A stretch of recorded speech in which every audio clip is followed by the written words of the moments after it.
March 13th, 1962. Lyman Lemnitzer, chairman of the Joint Chiefs of Staff, presents a proposal to Secretary of Defense Robert McNamara, named Operation Northwoods. The document proposed staging terrorist attacks in and around Guantanamo Bay to provide a pretext for military intervention in Cuba. The plans included starting rumors about Cuba using clandestine radio, landing friendly Cubans inside the base to stage attacks, starting riots at the main gate, blowing up ammunition inside the base, starting fires, sabotaging aircraft and ships on the base, bombing the base with mortar shells, sinking a ship outside the entrance, staging funerals for mock victims, staging a terror campaign in Miami, Florida and Washington, D.C., and finally, destroying a drone aircraft over Cuban waters. The passengers, federal agents in reality, would allegedly be college students on vacation. A plane at Eglin Air Force Base would be painted and numbered as a duplicate of a registered civil aircraft belonging to a CIA front in Miami. The duplicate would be substituted for the real plane and loaded with the passengers. The real plane would be converted into a drone. The two planes would rendezvous south of Florida. The passenger-laden plane would land at Eglin Air Force Base to evacuate its passengers and return to its original status. The drone would pick up the scheduled flight plan and, over Cuban waters, transmit a Mayday signal before being blown up by remote control. The plan is rejected by McNamara, and President John F. Kennedy personally removes Lemnitzer as chairman of the Joint Chiefs of Staff. December 1st, 1984. A remote-controlled Boeing 720 takes off from Edwards Air Force Base and is crash-landed by NASA for fuel research. Before its destruction, the plane flew a total of 16 hours and 22 minutes, including 10 takeoffs, 69 approaches, and 13 landings. August 1997. The cover of FEMA's Emergency Response to Terrorism depicts the World Trade Center in crosshairs. February 28, 1998. The Global Hawk, Raytheon's unmanned aircraft vehicle, completes its first flight over Edwards Air Force Base in California at an altitude of 32,000 feet, cruising altitude for a commercial jetliner. 1999. NORAD begins conducting exercises in which hijacked airliners are flown into the World Trade Center and the Pentagon. June 2000. The Department of Justice releases a terrorism manual with the World Trade Center in crosshairs. September 2000. The Project for a New American Century, a neoconservative think tank whose members include Dick Cheney, Donald Rumsfeld, Jeb Bush, and Paul Wolfowitz, releases their report, entitled Rebuilding America's Defenses. In it, they declare that the process of transformation, even if it brings revolutionary change, is likely to be a long one, absent some catastrophic and catalyzing event, like a new Pearl Harbor. October 24th, 2000. The Pentagon conducts the first of two training exercises called Moscow, which simulate a Boeing 757 crashing into the building. April 2001. NORAD plans an exercise in which a plane is flown into the Pentagon, but is rejected as too unrealistic. June 2001. The Department of Defense initiates new instructions for military intervention in the case of a hijacking. It states that for all non-immediate responses, the Department of Defense must get permission directly from the Secretary of Defense. Attorney General John Ashcroft begins flying on chartered jets for the remainder of his term due to a threat assessment by the FBI. July 4th, 2001. Osama bin Laden, wanted by the United States since 1998, receives medical attention at the American Hospital in Dubai, where he is visited by a local chief of the CIA. July 24th, 2001. Larry A. Silverstein, who already owned World Trade Center 7, signs a $3.2 billion 99-year lease on the entire World Trade Center complex 6 weeks before 9/11. Included in the lease is a $3.5 billion insurance policy, specifically covering acts of terrorism. September 6th, 2001, 3,150 put options are placed on United Airlines stock. A put option is a bet that a stock will fall. That day, put options were more than 4 times its daily average. Bomb-sniffing dogs are pulled from the World Trade Center, and security guards end 2 weeks of 12-hour shifts. September 7th, 2001. 27,294 put options are placed on Boeing stock, more than 5 times the daily average. September 10th, 2001. 4,516 put options are placed on American Airlines, almost 11 times its daily average. San Francisco Mayor Willie Brown receives a phone call warning him not to fly the next morning. And in Pakistan, at a military hospital, all of the urologists are replaced by a special team in order to host their guest of honor, Osama bin Laden, who is carefully escorted inside to be watched carefully and looked after. September 11th, 2001. The National Reconnaissance Office in Chantilly, Virginia is preparing for an exercise in which a small corporate jet crashes into their building. NORAD is in the middle of a number of military exercises. The first, Vigilant Guardian, is described as an exercise that would pose an imaginary crisis to North American air defense outposts nationwide. The second, Northern Vigilance, moved fighter jets to Canada and Alaska to fight off an imaginary Russian fleet. 3 F-16s from Washington, D.C.'s National Guard at Andrews Air Force Base, 15 miles from the Pentagon, are flown 180 nautical miles away for a training mission in North Carolina. This left 14 fighter jets to protect the entire United States. Hi, Boston Center, Team U. We have a problem here. We have a hijacked aircraft headed towards New York, and we need you guys we need someone to scramble some F-16s or something up there to help us out. Is this real world or exercise? No, this is not an exercise, manifest.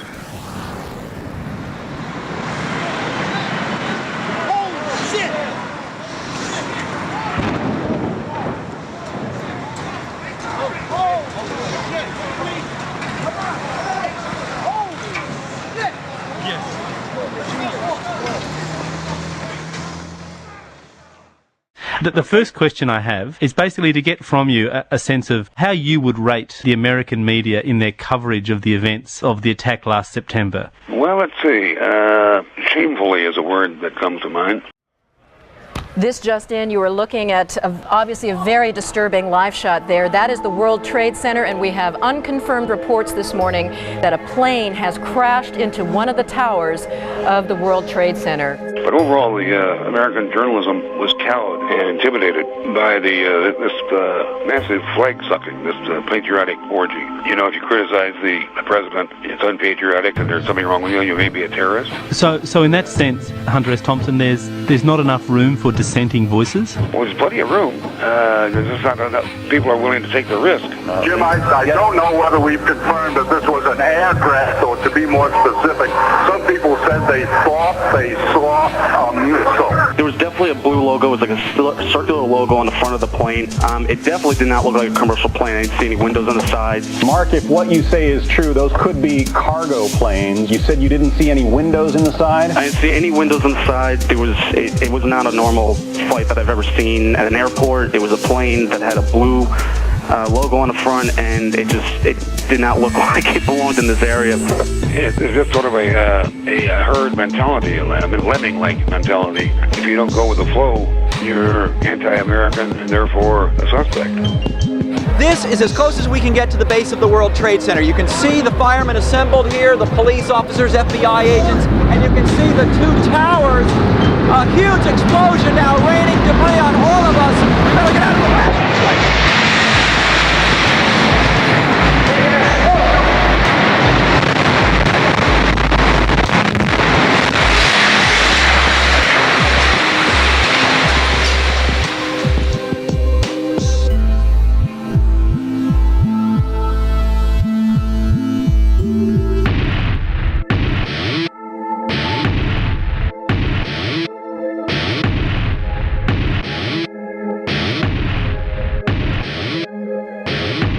Do you think that the event completely transformed the way in which Americans see themselves and their own vulnerability?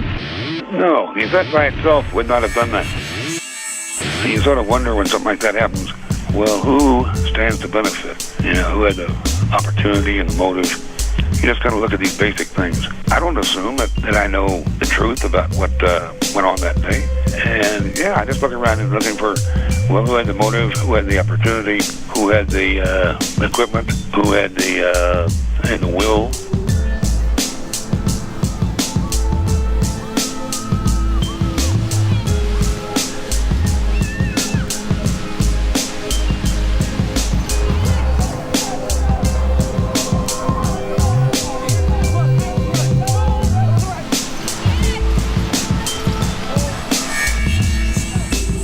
I spent enough time on the inside of, well, the White House, and I've been in, campaigns, and I've known enough of the people who do these things to know that the public version of the news of an event is never really what happened. And these people, I think, are willing to take that even further.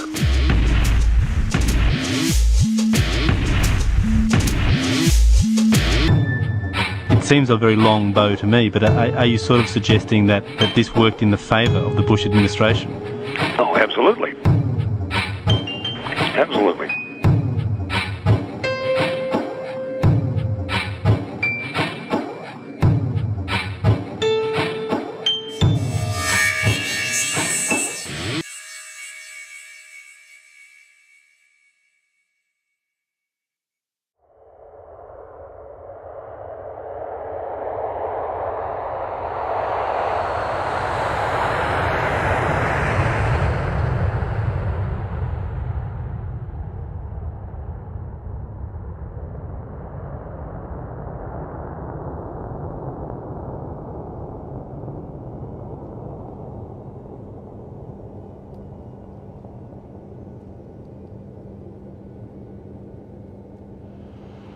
(9:38), Arlington, Virginia. Hani Hanyor allegedly executes a 330-degree turn at 530 miles per hour, descending 7,000 feet in 2.5 minutes to crash American Airlines Flight 77 into the ground floor of the Pentagon. The airplane could not possibly have flown at those speeds which they said it did without going through what they call a high-speed stall. The airplane won't go that fast and start pulling those high G maneuvers at those bank angles. Its final approach took it directly across Interstate 395. Knocking light poles out of the ground and bouncing off of the lawn before impact. First, let's meet Hani Hanyor. Hanyor had come to Freeway Airport in Bowie, Maryland 1 month earlier seeking to rent a small plane. However, when Hanyor went on 3 test runs in the second week of August, he had trouble controlling and landing a single-engine Cessna 172. Well, my name is Marcel Bernard, and I'm the chief flight instructor here at Freeway.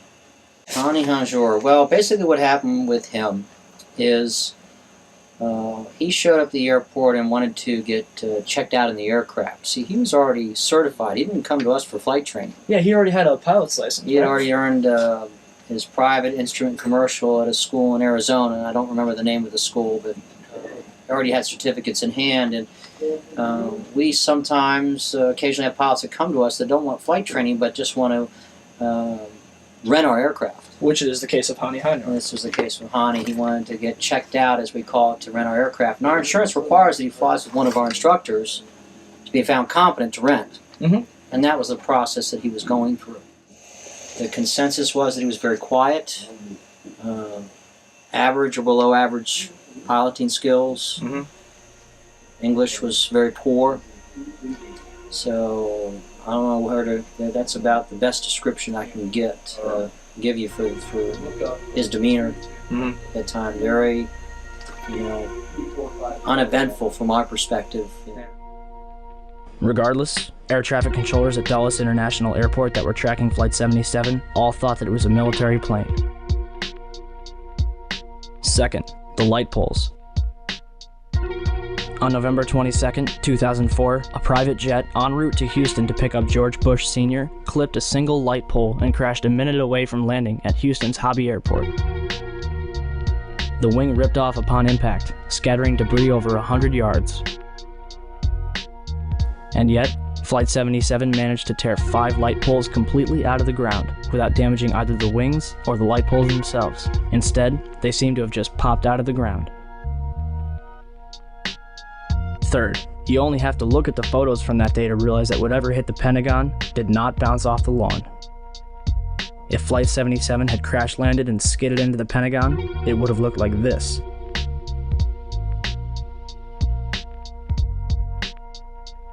Instead, it looked like this, without a single scratch on the lawn.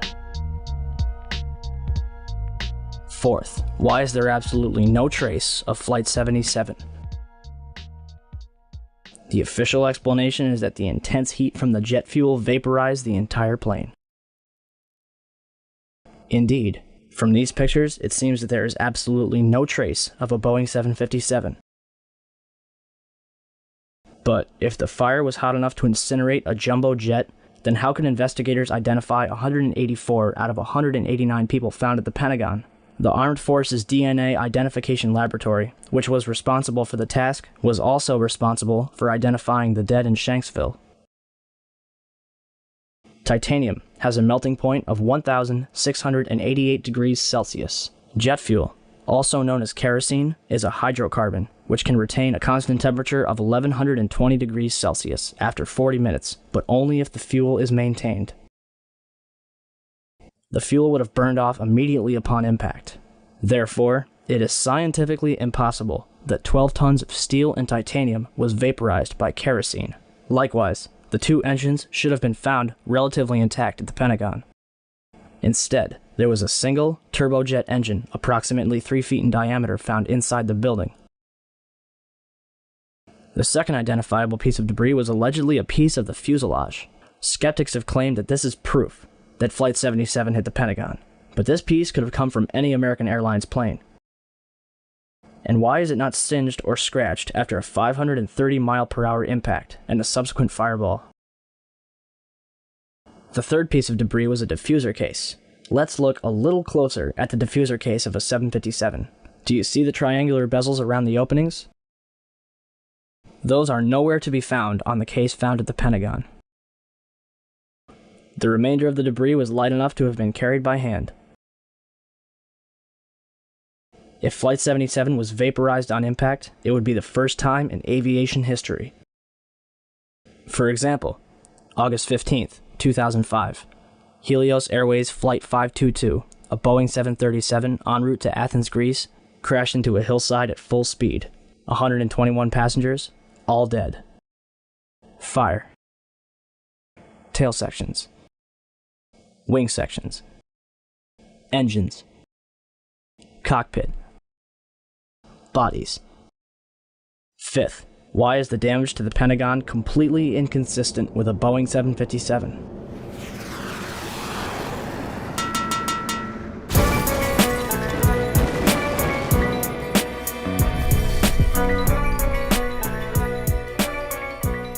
These photos were taken before the roof of the outer ring had collapsed. The only damage to the outer wall is a single hole, no more than 16 feet in diameter. A Boeing 757 is 155 feet long, 44 feet high, has a 124-foot wingspan, and weighs almost 100 tons. Are we supposed to believe that it disappeared into this hole without leaving any wreckage on the outside? Why is there no damage from where the wings, or the vertical stabilizer, or the engines would have slammed into the building? Remember how big the engines were? If 6 tons of steel and titanium slammed into the Pentagon at 530 miles per hour, they would bury themselves inside the building, leaving 2 very distinct imprints. And yet, the only damage on the outside of the Pentagon is this single hole, with no damage from where the engines would have hit. Why are the windows next to the hole completely intact? Why are the cable spools directly in front of the hole completely untouched? And as for the inside of the Pentagon, there's another hole, approximately 16 feet in diameter, found on the other side of the C-ring, 3 rings from the impact. For that hole to have been caused by Flight 77, the Boeing would have had to smash through 9 feet of steel-reinforced concrete. The nose of a commercial airliner is composed of lightweight carbon. This is what usually happens to the nose of a commercial airliner in a plane crash. If the nose caused this hole, where's the rest of the debris from the plane? So what could blow a 16-foot hole in the outer ring of the Pentagon, smash through 9 feet of steel-reinforced concrete, and leave another 16-foot hole? A cruise missile. This is what Slobodan Milosevic's residence in Belgrade looked like after a Tomahawk cruise missile had hit it. See any similarities? Sixth, the eyewitnesses. Some saw a huge 100-ton commercial airliner. To a standstill, and I looked off. Looked out my window. I saw this plane, a jet, American Airlines jet, coming. Some saw a small 8 to 20 passenger commuter plane. So what looked to be maybe a 20-passenger corporate jet, no markings on the side, coming in at a shallow angle like it was landing right into the side of the Pentagon. And some saw a United States military helicopter. He said that he saw a helicopter circle the building. He said that it appeared to be a U.S. military helicopter and that it disappeared behind the building where the helicopter landing zone is, and that he then saw a fireball go into the sky. So who's telling the truth? Take this into consideration. April Gallup was working in the Pentagon's west side when it was hit. In Jim Mars's book, Inside Job, April claims, while in the hospital, men in suits visited her more than once. They never identified themselves or what agency they worked for. They didn't tell her what to say, just made suggestions. For example, to take the compensation money and shut up. They also kept insisting that a plane hit the building. They repeated this over and over. But I was there, and I never saw a plane, or even debris from a plane. I figured this story is to brainwash people. So if a Boeing 757 didn't hit the Pentagon, then what did? Eyewitnesses inside and outside the building were thrown to the ground by what they described as a shockwave.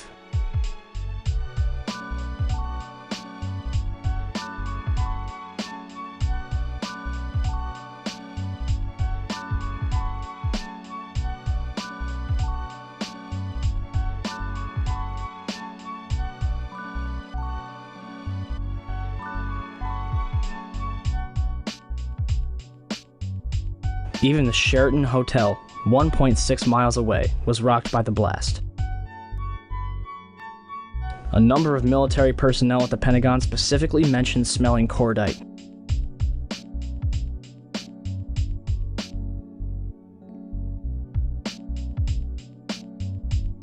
Cordite and jet fuel have two very distinct smells.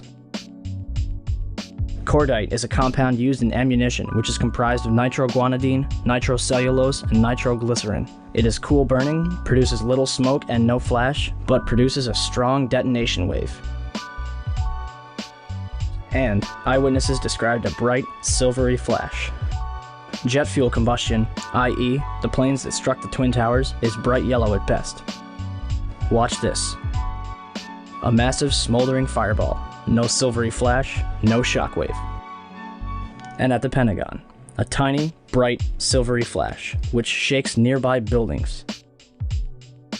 Whatever it was, it might have been related to the two planes that were in the air after the crash. The first one was uniformly identified as a C-130.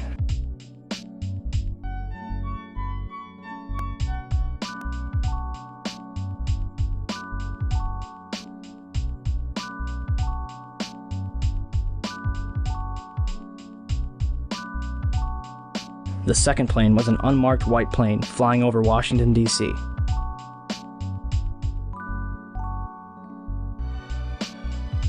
A white plane, a very big jet, was flying in unusual pattern near the White House over Lafayette Park. Very slowly, it made one circle, and then we have not seen it since. But again, it's only speculation, but most people say that since flights have been cleared from U.S. airspace and it was a totally white plane, looked unusual to all of us, that it was a government plane of some kind. 7th, surveillance cameras from a gas station, Sheraton Hotel, and the Virginia Department of Transportation captured the entire thing. However, the FBI was there within minutes to confiscate the tapes, including a warning for the employees not to discuss what they had seen. If the government wishes to prove once and for all that Flight 77 hit the Pentagon, all they would have to do is release one of those tapes. Instead, they released 5 frames from a camera across the heliport, even though none of them show a 757.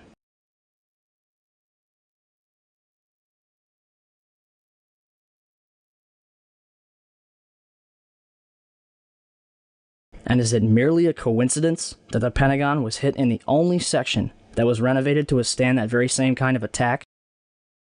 And that Donald Rumsfeld was safe in his office on the opposite end of the building? If the government has nothing to hide, why are they so afraid to answer a few questions or release a few videos?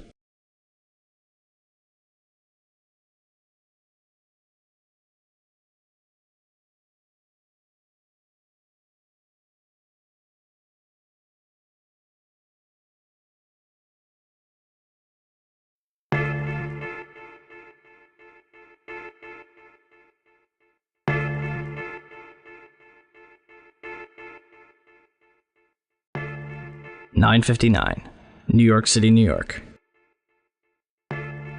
The South Tower of the World Trade Center collapses to the ground in approximately 10 seconds. 29 minutes later, the North Tower follows suit, collapsing in approximately 10 seconds. Later that evening at 5:20, World Trade Center 7, a 47-story office building 300 feet away from the North Tower, suddenly collapses. The building's tenants included the CIA, Department of Defense, IRS, Secret Service, and Rudy Giuliani's emergency bunker. And the SEC was using it to store 3,000 to 4,000 files related to numerous Wall Street investigations. Although every single building surrounding Building 7 stood intact, it fell straight down into a convenient little pile in 6 seconds. Official explanation? Falling debris from the Twin Towers created an internal fire, which ignited several fuel tanks inside the building. If this is true, then it would be the third building in history to collapse because of a fire. The first two would be the Twin Towers. It was July 28, 1945. The Empire State Building, with a B-25 bomber knifing through the fog on its way to New York City. The Army bomber carrying its pilot and 2 passengers had crashed into the giant building between the 78th and 79th floors. 14 people dead, $1 million in damage. But the building stands intact to this day. On February 14th, 1975, a 3-alarm fire broke out between the 9th and 14th floors of the North Tower. According to the New York Times, the fire leads to intense scrutiny of the towers and eventually to a decision to install sprinklers. On May 4th, 1988, a 62-story skyscraper in Los Angeles burned for 3 hours and spread over 4 floors. It did not collapse. On February 23rd, 1991, a 38-story skyscraper in Philadelphia, built in 1973, burned for more than 19 hours and spread over 8 floors. It did not collapse. On October 17, 2004, a 56-story skyscraper in Venezuela, built in 1976, burned for over 17 hours and spread over 26 floors, eventually reaching the roof. Guess what? It did not collapse. On February 12, 2005, the Windsor Building in Madrid, a 32-story tower framed in steel-reinforced concrete, burned for almost 24 hours, completely eradicating the upper 10 stories of the building. Although the top 10 floors of the building fell, the building itself did not collapse. And yet, on September 11, 2001, 2 110-story skyscrapers, completed in 1973, burned for 56 and 103 minutes, respectively, over 4 floors, before collapsing completely to the ground. One might argue that this was due to the construction of the World Trade Center. Let's look at what was inside those buildings. The Twin Towers were composed of 200,000 tons of steel, 425,000 cubic yards of concrete, 103 elevators, 43,600 windows, 60,000 tons of cooling equipment, and a 360-foot television antenna. The core of each tower was 87 by 133 feet, comprised of 47 box columns 36 by 16 inches thick. The North Tower was completed in 1970, standing at 1,368 feet tall, and the South Tower was completed in 1973, clocking in at 1,362 feet tall, making them the tallest buildings in the world until the Sears Tower was completed in 1974. And to think, the government would have us believe that these massive structures were destroyed by 10,000 gallons of jet fuel. However, eyewitnesses, video footage, and a little common sense quickly refutes that claim.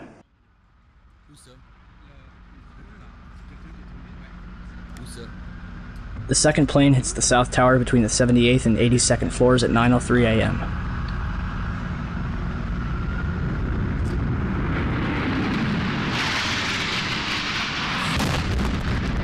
Barely hitting the southeast corner, the majority of the jet fuel exploding outside in a massive fireball. Yet, this tower collapses first, even though the north tower was hit straight on and had already been burning for 18 minutes longer. Galileo's law of falling bodies calculates the time in which an object will travel a certain distance in complete freefall. The south tower was 1,362 feet tall. 1362 equals 16.08 times 84.7, or 9.2 seconds.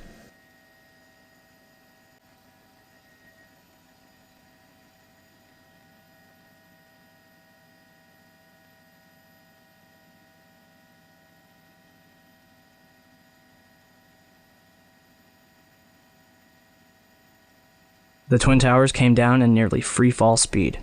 200,000 tons of steel shatters into sections no longer than a couple feet long.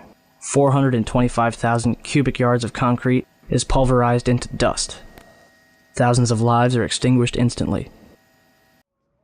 So what brought down the World Trade Center? Let's ask the experts. Van Romero, Vice President for Research at New Mexico Institute of Mining and Technology. My opinion is, based on the videotapes, after the airplanes hit the World Trade Center, there were some explosive devices inside that caused the towers to collapse. The collapses were too methodical to be a chance result of airplanes colliding with the structures. 10 days later, certainly the fire is what caused the building to fail. Why would Romero change his mind so suddenly? Hyman Brown, civil engineering professor and the World Trade Center's construction manager. It was over-designed to withstand almost anything, including hurricanes, high winds, bombings, and an airplane hitting it. Although the buildings were designed to withstand a 150-year storm and the impact of a Boeing 707, jet fuel burning at 2,000 degrees Fahrenheit weakened the steel. Kevin Ryan, Underwriters Laboratories, the company that certified the steel that was used in the World Trade Center, in a letter to Frank Gale of the National Institute of Standards and Technology.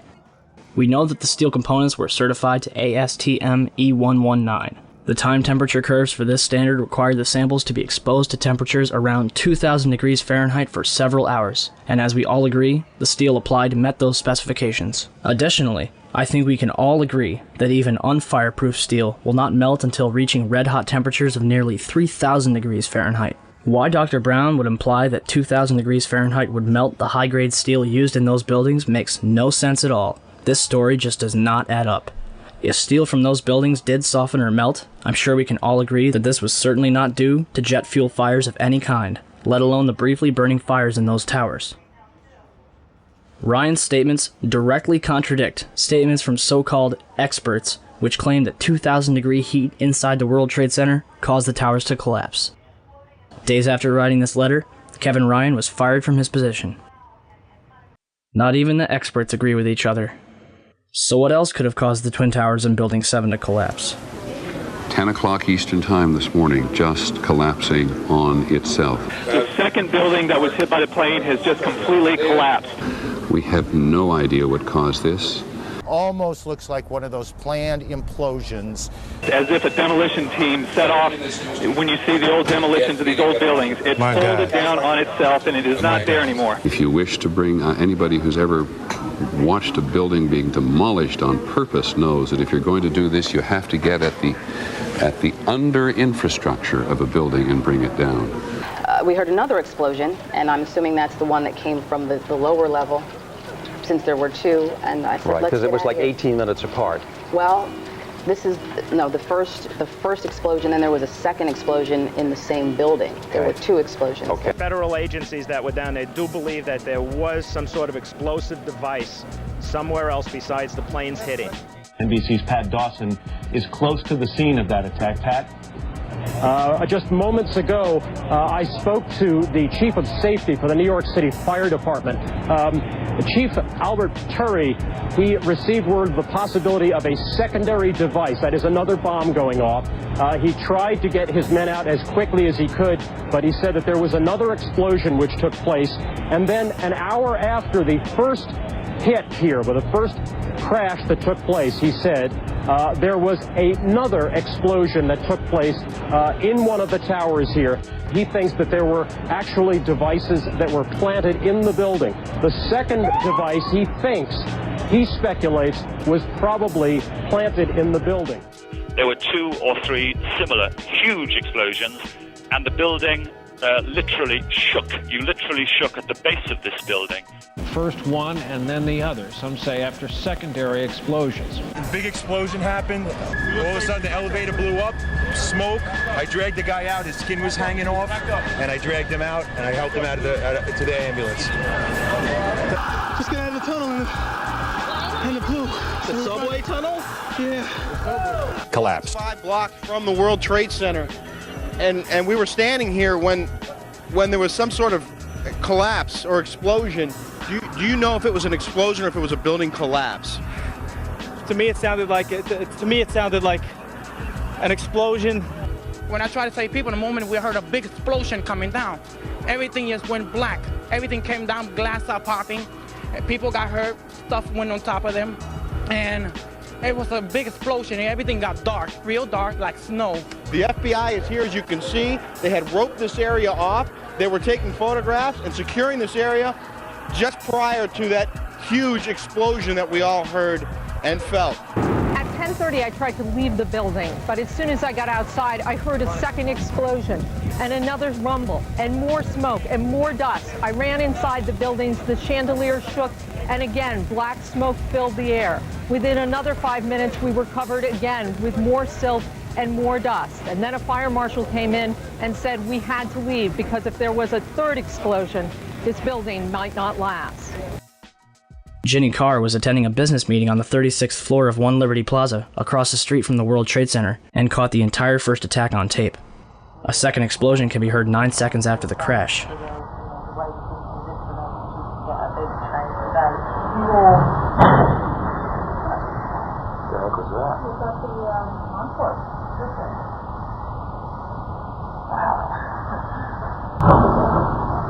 Sound like something crashed. So what happened in the North Tower? Ask Willie Rodriguez.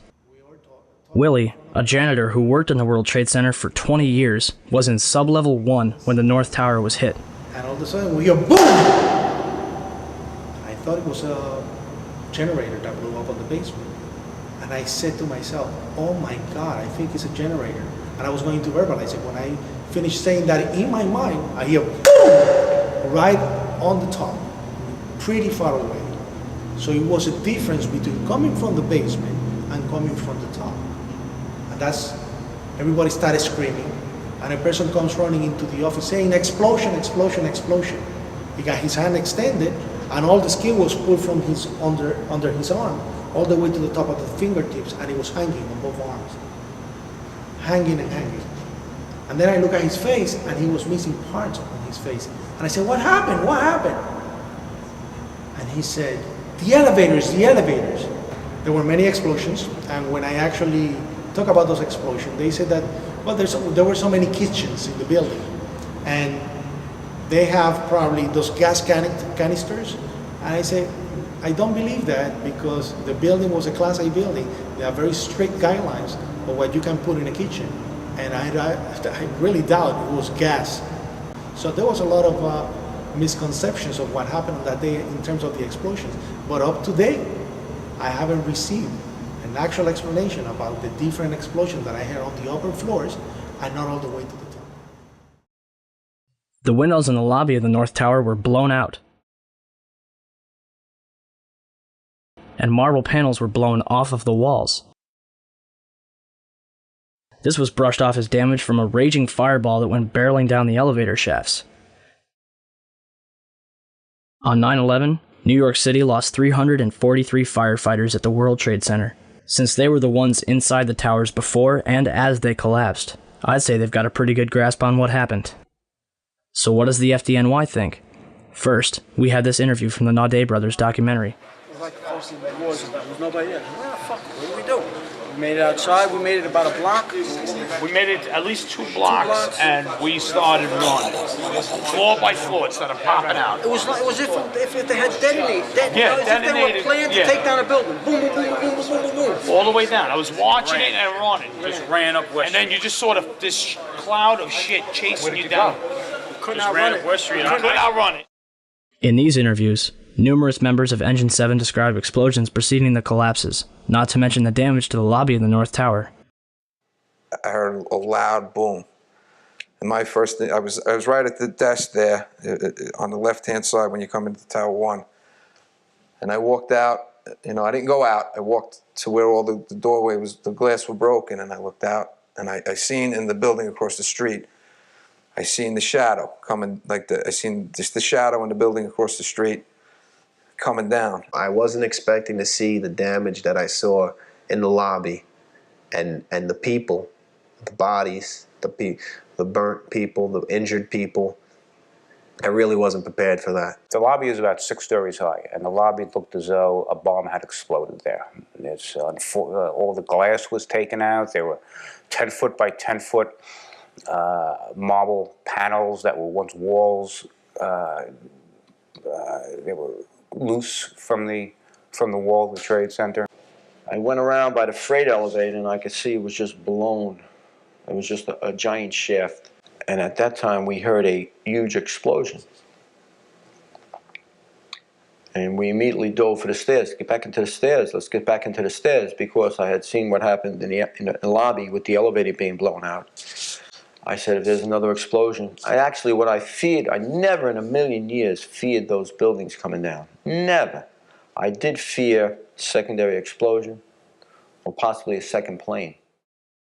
For more than a year, the Port Authority blocked the release of a tape of firefighters' transmissions from the World Trade Center on 9/11. In November 2002, the tape was finally released to the New York Times and other news outlets. Why did it take so long to get the tape released? I got an eyewitness who said there was an explosion on floor 7-8. We just had another explosion. Warren Street because of the secondary explosion. We've got numerous people covered with dust from the secondary explosion. And we got another explosion on the tower, 1013. Number 2 has had a major explosion and what appears to be a complete collapse surrounding the entire area. Who's involved in the secondary explosion at Tower 1K? I've got 5 patients. Chief Palmer had reached the fire on the 78th floor of the South Tower and devised a plan to put it out. We got 2 isolated pockets of fire. We should be able to knock it down with 2 lines. Radio that. 78th floor, numerous 1045 call horns. If the 78th floor was a raging inferno like the government would have us believe, then Palmer wouldn't have gotten as far as he did, and certainly wouldn't have been able to put it out. On August 12, 2005, an additional 15 hours of radio transmissions and transcripts of interviews with firefighters was finally released to the public. Firefighters described 2 events consistent with a controlled demolition: bright flashes from inside the building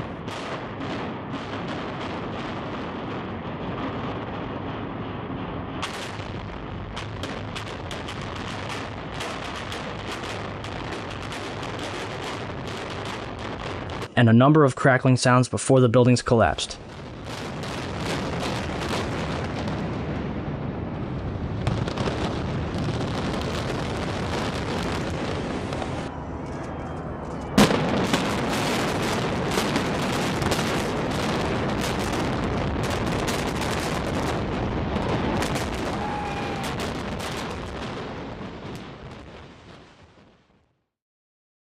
Do you still think that jet fuel brought down the World Trade Center? In all the videos of the collapses, explosions can be seen bursting from the building 20 to 30 stories below the demolition wave. Here,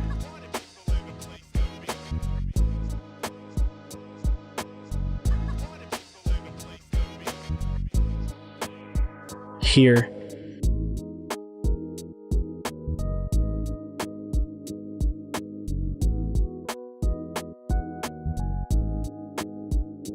here,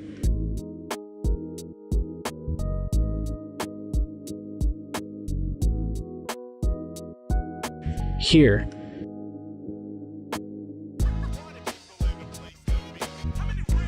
here,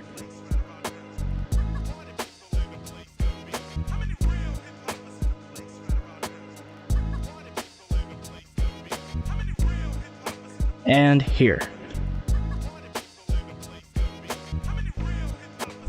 You're probably asking, if there were bombs in the building, how would they get in there without anyone noticing?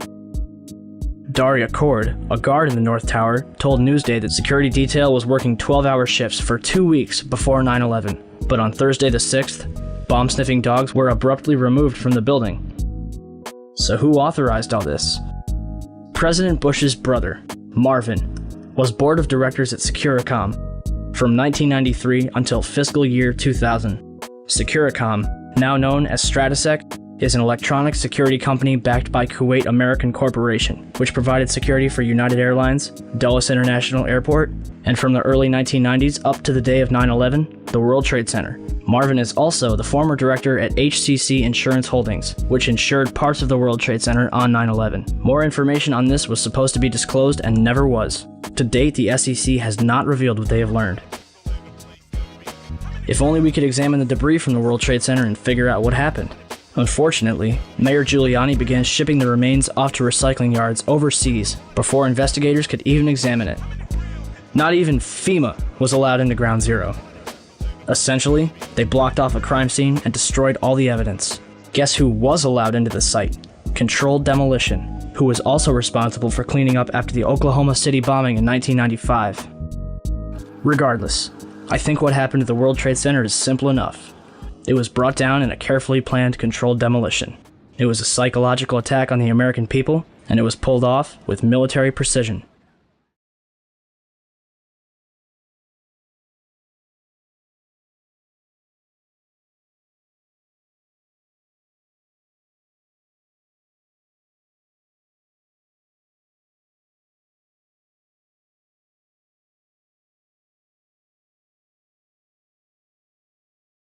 "10:06 a.m., Shanksville, Pennsylvania.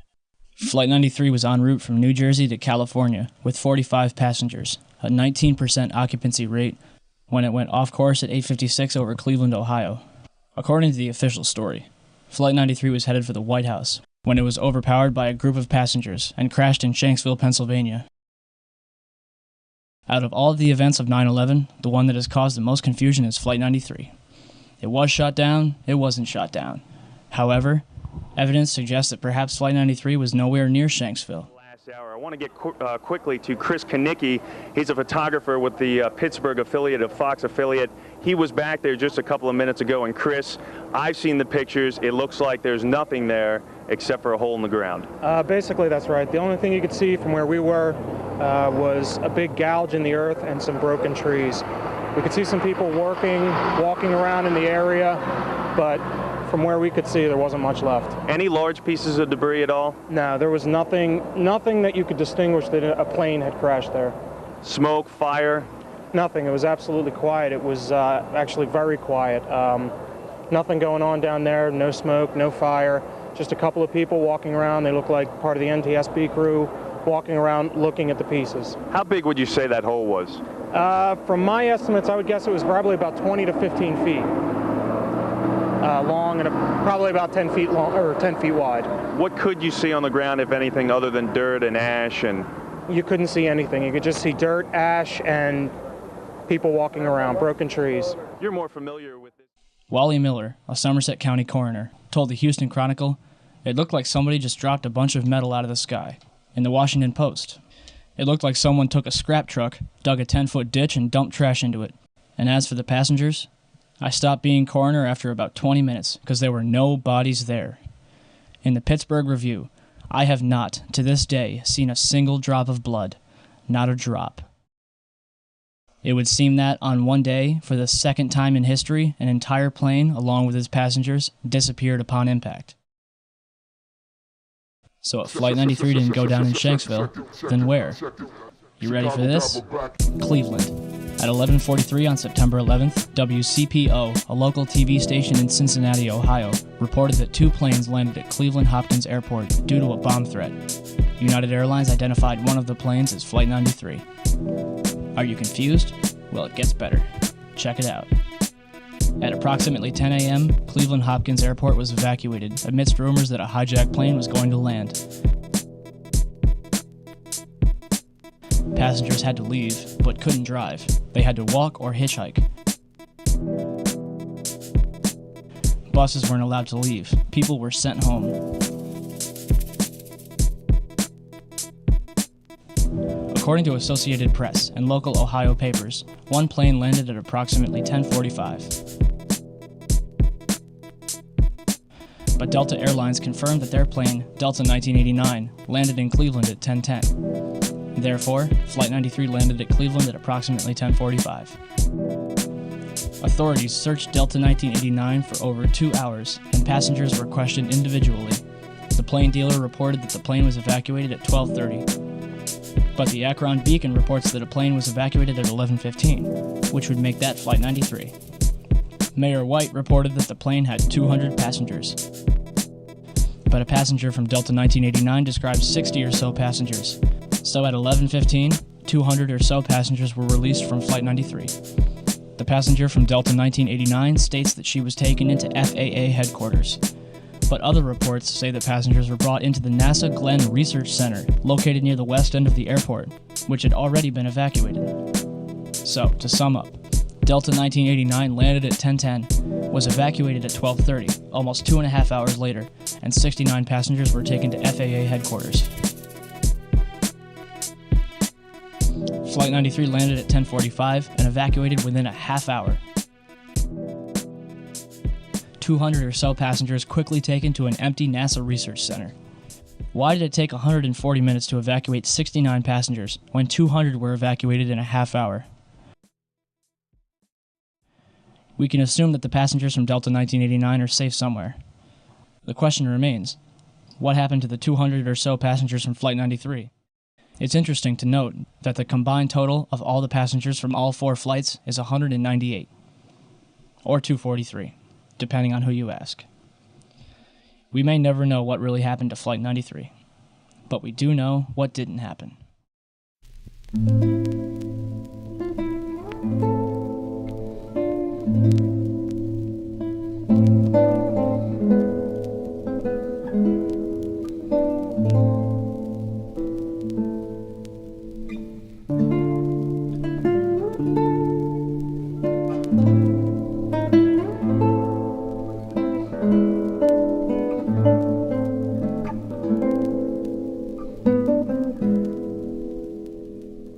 Whenever this evidence is presented to people, you'll usually get one of many different questions.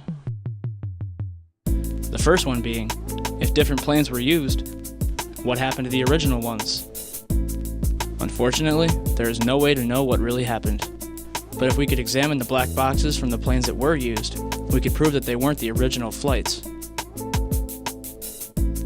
A commercial plane carries 2 different black boxes.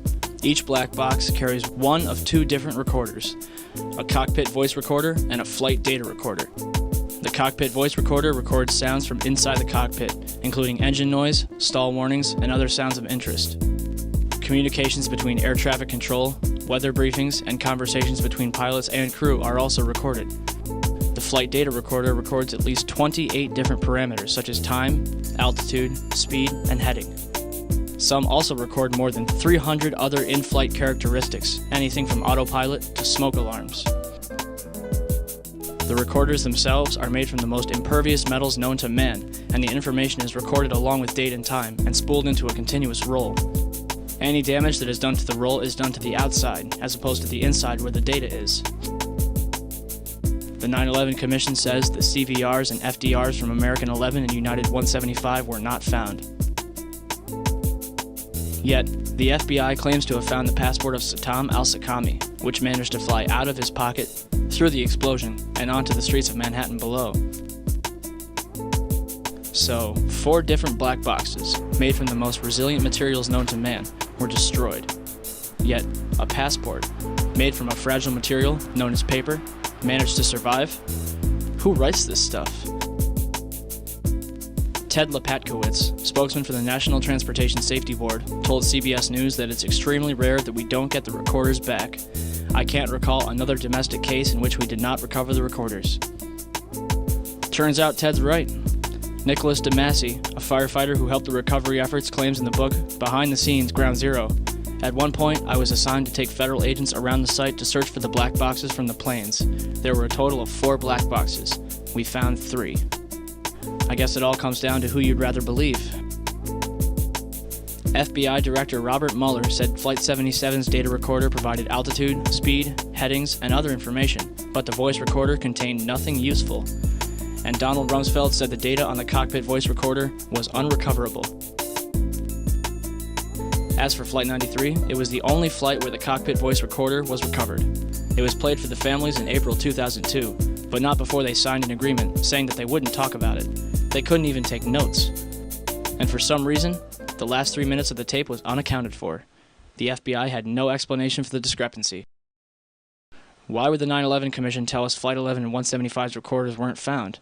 Why would Robert Mueller tell us that there's nothing interesting on Flight 77's? What's on the last 3 minutes of Flight 93's cockpit voice recorder? These are vital questions that need to be answered. And according to the FAA, both N591UA and N612UA, Flights 93 and 175, are still valid.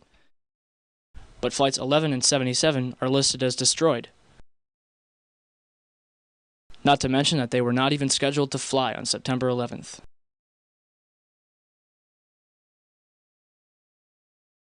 Next, what about the cell phone calls? For starters, the calls themselves are extremely peculiar. Most of them are only a couple sentences long before the callers end the conversation, only to call back later. Flight attendant Betty Ong allegedly placed a call from Flight 11. According to the 9/11 Commission, although the conversation lasted 23 minutes, only 4.5 minutes was recorded. I can't hear you. Sure. What is your name? Okay, my name is Betty Ong. I'm number 3 on Flight 11. Okay. And the cockpit is not answering their phones. And there's somebody stabbed in business class, and we can't breathe in business class. Somebody's got mace or something. Okay. Our number 1 got stabbed. Our purser is stabbed. Nobody knows who stabbed who, and we can't even get up to business class right now because nobody can breathe. Our number 1 is stabbed right now. Okay. And our number 5, our first class passengers, our first class galley flight attendant, and our purser has been stabbed. And we can't get to the cockpit. The door won't open. Does Miss Ong sound like a woman on a hijacked plane who just saw 3 people murdered? Why is nobody in the background screaming? Flight attendant Madeline Sweeney allegedly talked with her ground manager Michael Woodward for 25 minutes. She describes 4 hijackers. The FBI says there were 5. She says the hijackers were in rows 9 and 10. The FAA says they were all in row 8. A man claiming to be Mark Bingham called his mother Alice, who is visiting his sister-in-law. The caller says, "Mom, this is Mark Bingham. When was the last time you called your mother and used your full name? I just want to tell you that I love you. I'm on a flight from Newark to San Francisco, and there are 3 guys on board, and they have taken over the plane, and they say they have a bomb. I'm calling you from the airphone." And then, "You believe me, don't you, Mom?" "Yes, Mark, I believe you. Who are these guys?" Then he was interrupted by someone who was speaking in a low-toned male voice, speaking what sounded like English. After 30 seconds of muffled sounds, the caller repeats, "I'm calling you with an airphone."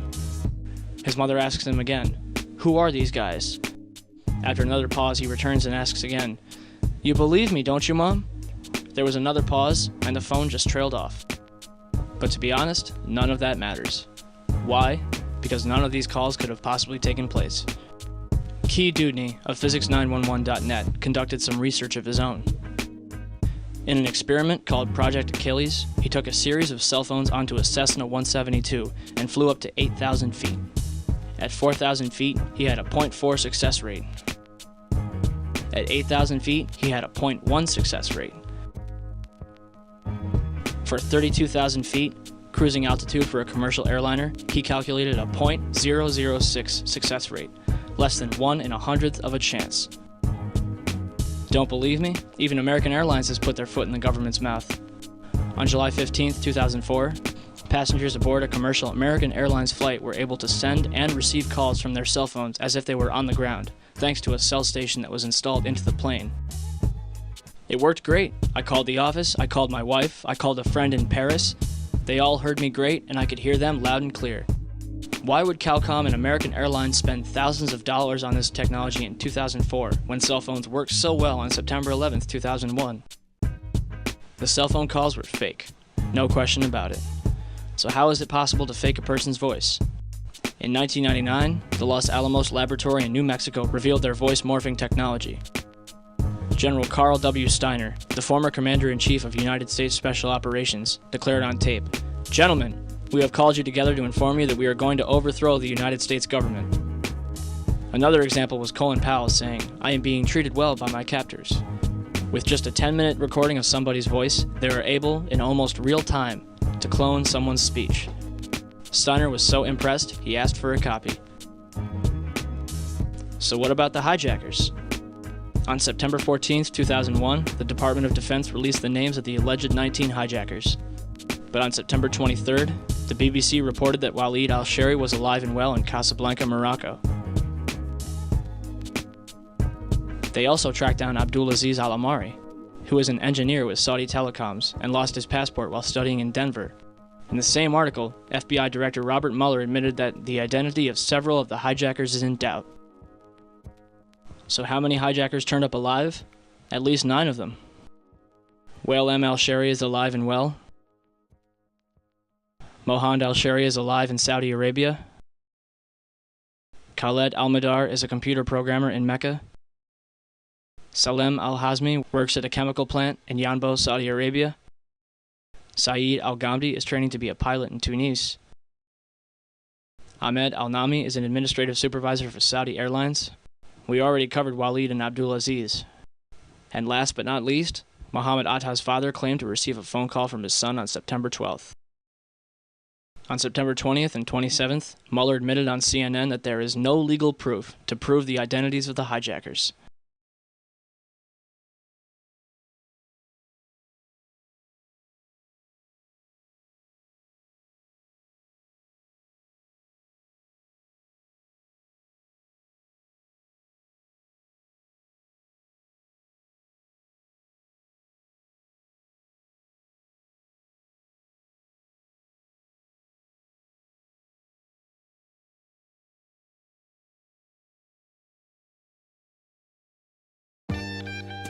And now for the last question of all. Why would our government do such a thing? I hope you're sitting down. First, we have Larry Silverstein, the man who purchased the World Trade Center in July 2001. After September 11th, Silverstein demanded $7.2 billion from his insurers, claiming that each plane counted as a separate act of terrorism. However, on December 6, 2004, the courts only reward him with $2.2 billion.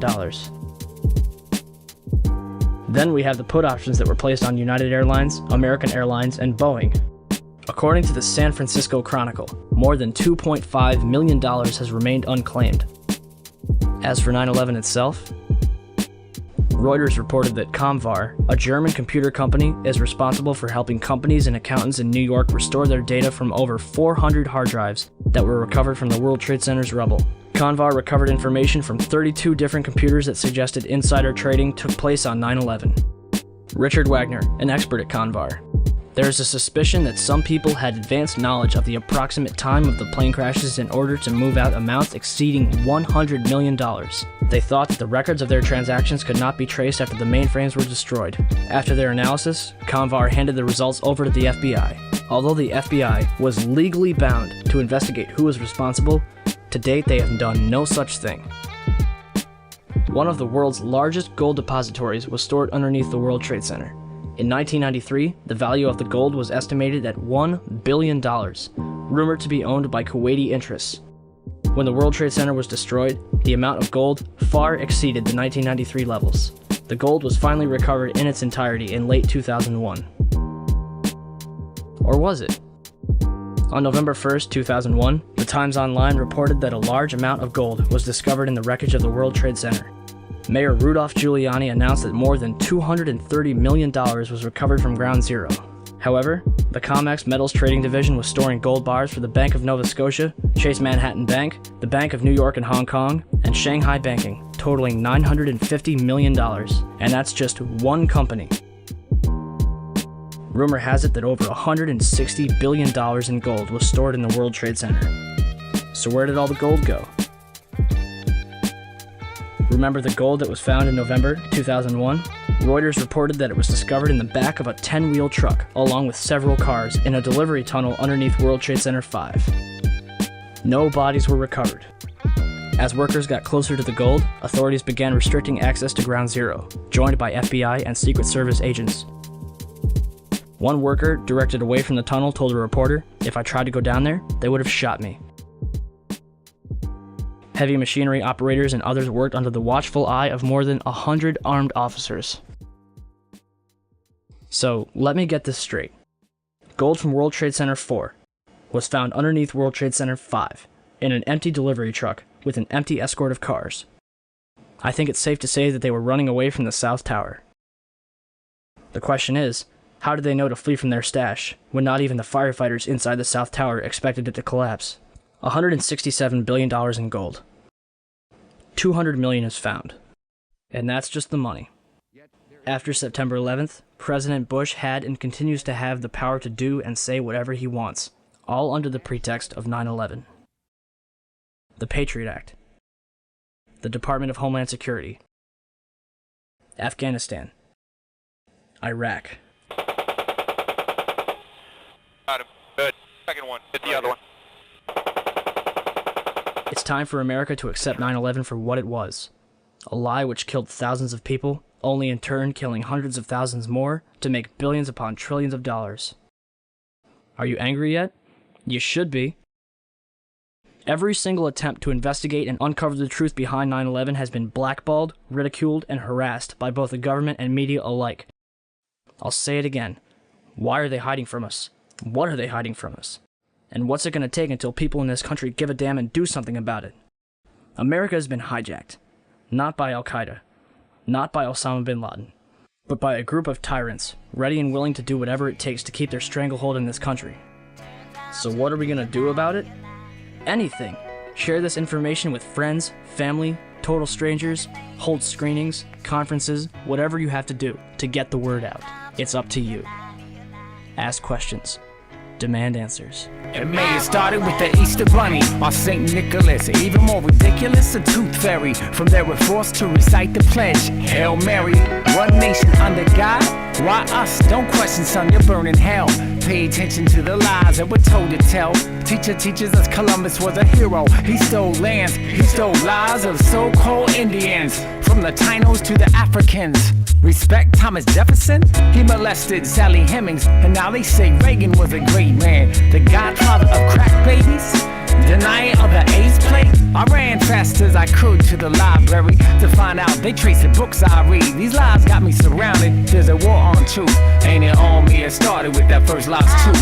Lies, it's all lies, everything they say. Lies, they keep telling lies, we hear them every day.